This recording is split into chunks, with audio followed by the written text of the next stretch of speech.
Okay, physics, Yo-Yo Lab. So I'm going to ask you to use your math skills and your linearization skills and your experimental design skills to see if you can figure out what is the relationship between the distance a yo-yo has fallen and the time it takes to get there. Right? So I'm hoping you might have a yo-yo around. If not, I'll give you some ideas in a minute.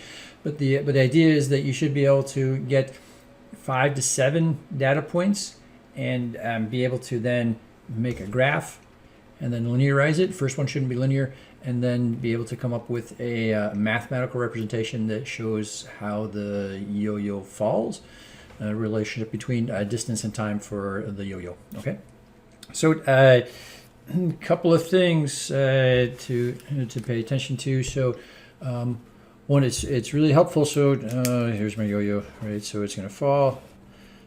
So hopefully you're getting comfortable taking videos, or you have some mechanism to keep track of this. It's really helpful to do a single run.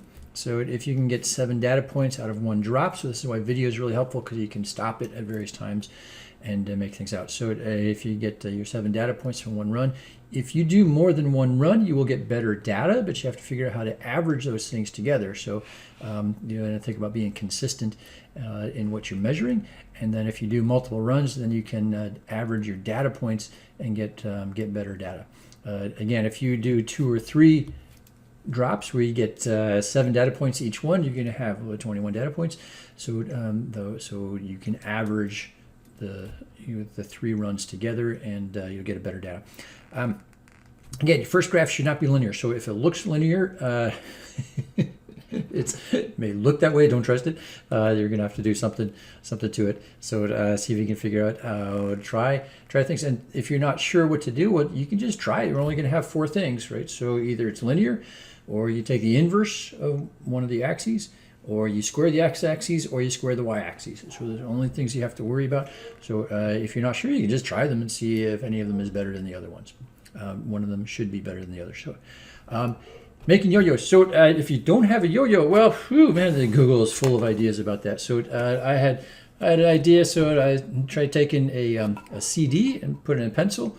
I'm going to use some masking tape to get this, and then maybe put some other CDs on the other side. So I dig through your old electronics equipment and see if you can find, if you take 4 or 5 CDs, you give it a lot of mass, and the more mass it has, the slower it's going to drop, which is going to make it easier. So the key is having a thin spindle and then more mass further away so that it doesn't drop too quickly.